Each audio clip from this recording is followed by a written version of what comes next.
Sa Maximum Rescue ngayong gabi. Bispera sa pista sa barangay San Roque sa Navotas, 100 bahay naglagablab.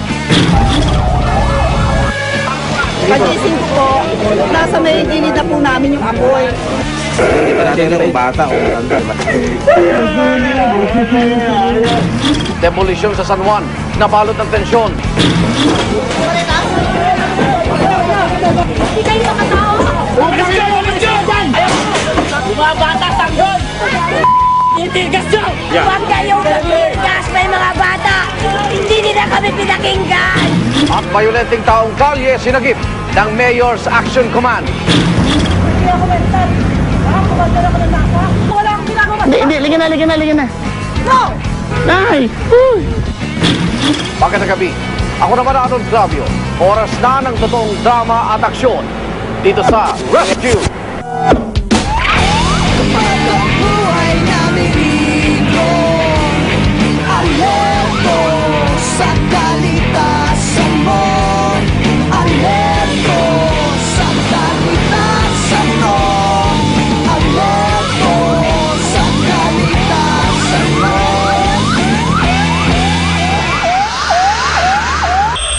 Batuhan, sigawan at walang humpay na kaguluhan. Yan ang karaniwang tagpo sa tuwing may demolisyon sa mga informal settlers. Ang pinakuling target ng demolisyon ay ang mga residente sa pinaglabanang shrine sa San Juan. At tulad ng inaasahan, tumaas ang tensyon hanggang sa nauwi sa sakitan.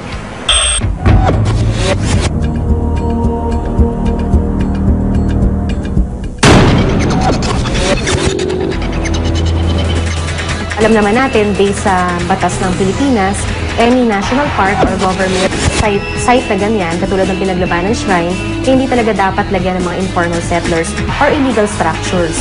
So, ang ginawa naman ng city government ng San Juan, unti-unting i-develop yung government area, yun nga yung pinaglabanan shrine. Ngayon, itong sinasabi natin na relocation efforts, ito ay hindi naman basta na lang na ginawa. May mga proper notices na ginawa. In fact, ang city government nagtalaga lang ng area na sasakupin 55 families, 55 structures. Ngayon sa 55 structures na yan, yun lang yung tatanggalin. Kasi yun lang naman pansamantala ang gagamitin na ng construction ng new city hall namin.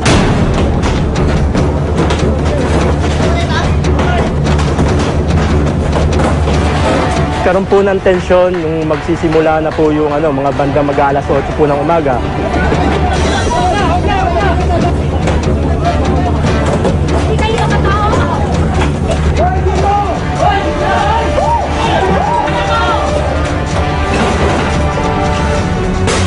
Nagkaroon po ng batuhan. Parehas po, meron pong sugatan sa pulis. Meron din po sugatan sa side po ng mga na i-demolish na bahay. Sa kaso po ito, meron po mga nabato sa ulo.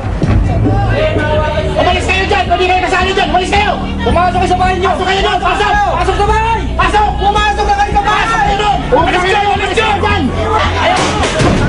Ano?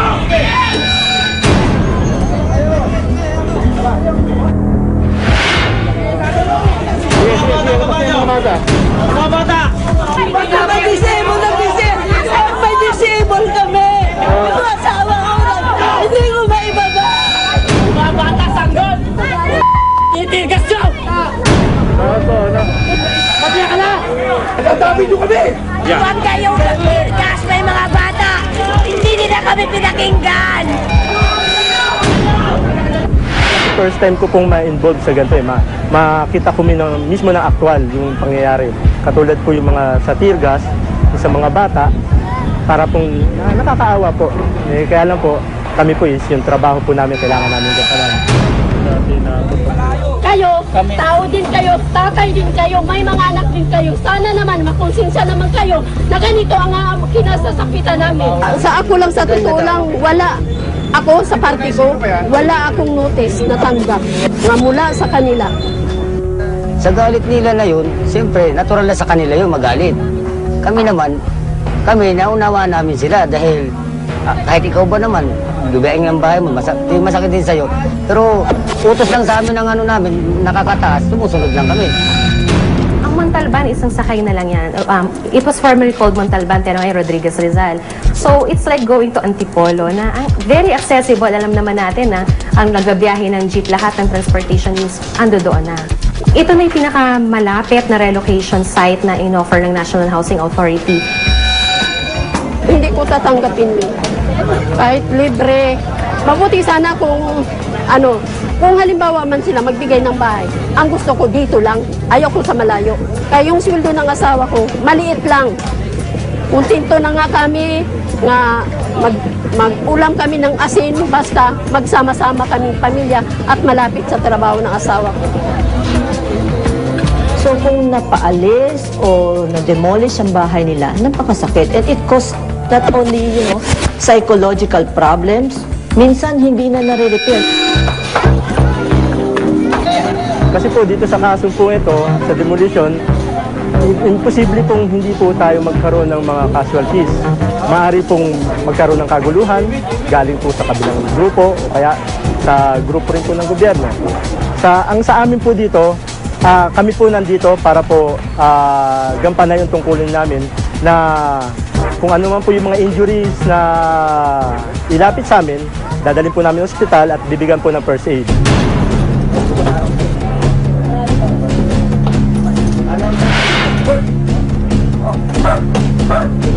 Sabi ng anak ko na ganun lang na si Roy tinamaan ng ligaw na bala, naligaw na bato, kaya nagkaroon kasugat siya.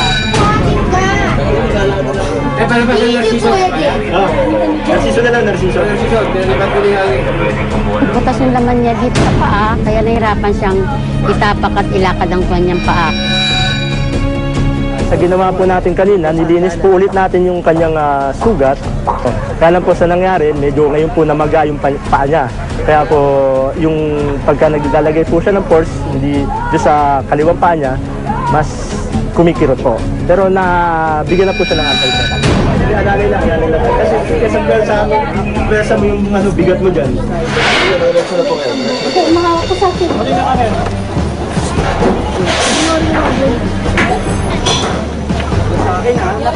Posible pong ikamatay mo yun kung matetano ka Ang kailangan po natin dito, malaman din natin kung ano yung nakasugat sa kanya. Kung baka mamaya po, meron pong, siyempre, hindi po natin alam kung ano po yung mga ibinabato. Maaari po merong may bakal na may mga kalawang, expose po yung sugat nila sa mga mikrobyo. Kaya mas kailangan po na ineksyon na sila ng anti-tetanus.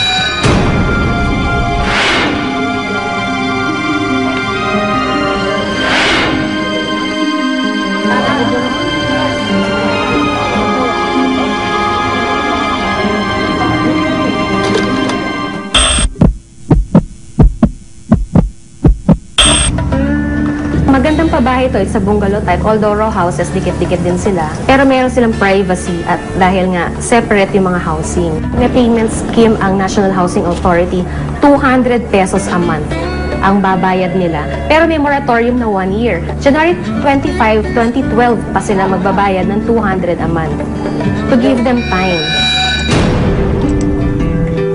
Palagay ko, maayos na rin siya. Okay. Malaki rin. Kaya lang wala pa siyang ilaw, wala pa siyang tubig. Ang tubig dito nawasan na binibili sa umaga. Okay naman kami rito. Okay na ito kaysa wala. Kaysa nasa kali kami natutulog. Inayos talaga namin na para wala rin naman silang masabi on the part of the city government na kami basta magre-relocate nang wala naman silang pupuntahan. Ang gusto rin lang namin kasi mapabuti ang buhay nila sa pagbibigay ng pabahay. Di bali ng manakawan, wag lang masunugan. Ito ang karaniwang hinagpis ng mga residenteng biktima ng sunog. Pero para sa mga taga-barangay San Roque sa Nabotas, hindi lamang ari-arian ng kanilang pinanghihinayangan. Dahil sa bispiras ng kanilang pista, hindi lamang mga bahay ang naabo, kundi 12 inosenteng buhay.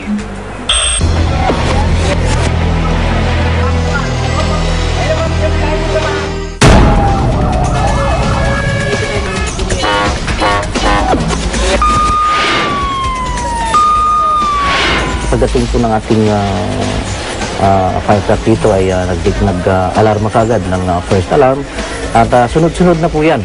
Sunod-sunod na po yan at sa loob lamang ng 18 minuto ay nagkaroon po tayo ng Task Force Alpha, ang ating pong alam.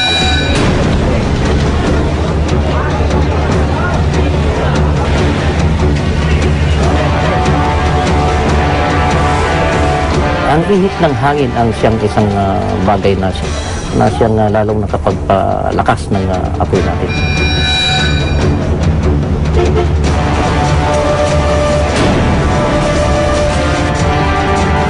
Magulo po ang sitwasyon dahil nga dun sa mausok ang paligid, mainit ang paligid, ayun, may mga nag-iiyakan. Pagising ko po, nasa may gilid na po namin yung apoy. Kaya ang ginawa ko, hinila ko na lang po yung special child program. Tapos, bumaba na kami. Wala ko kami nailigtas kahit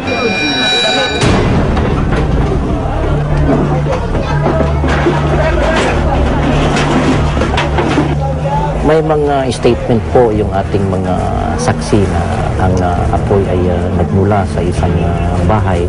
Pag-aari na isang tao raw na may diferensya sa pag-iisip.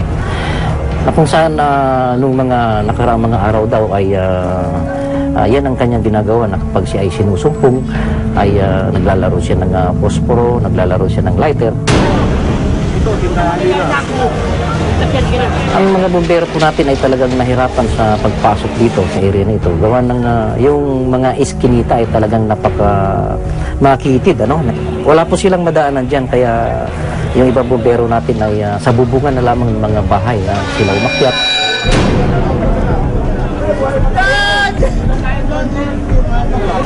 Hindi namin alam kung anong dahilan niya, kung saan ang galing yung apoy. Iisip natin, bye! Ano na para sa bumbero, para tayo. Ako na, di ka atras tayo. Hindi ko alam ngayon lang ako dumating, galing ako sa trabaho. Nagaling ako.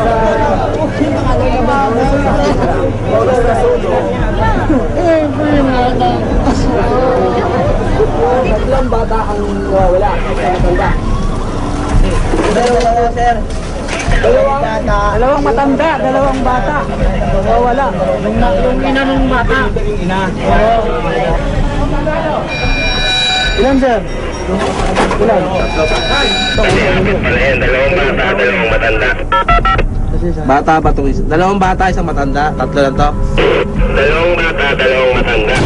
Dahil sinisiguro po namin na yung mga bagas sa ilalim niyan ay talagang wala na. At doon po namin nakita yung mga nasunog ng kababayan natin. Kaya muna magpapapasok ba? Sabi mo.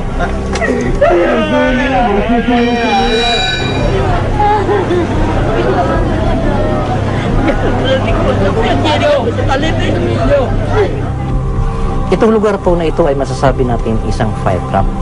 Dahil iisang pasukan, iisang labasan. Kung magkaroon man ng sunog sa harapan, ay hindi talaga imposible na sila ay matrap at sila naman ay mamatay.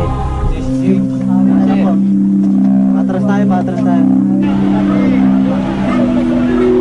Meron po tayong 11 tao na namatay na ganay na sunog at meron po tayong 12 na namatay naman siya dahil sa heart attack.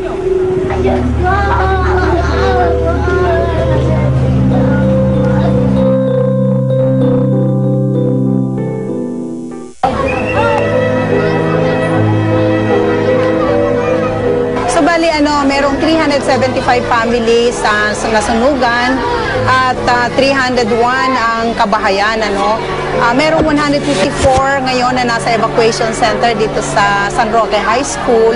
The rest nasa mga neighborhood, mga friends. Dito rin sa paligid ng Barangay San Roque. Taranta na kami. Nagkakasalubong na yung mga tao, wala nang mailabas. Eto, wala pa kami dala. Ano lang, uwi lang mo namin.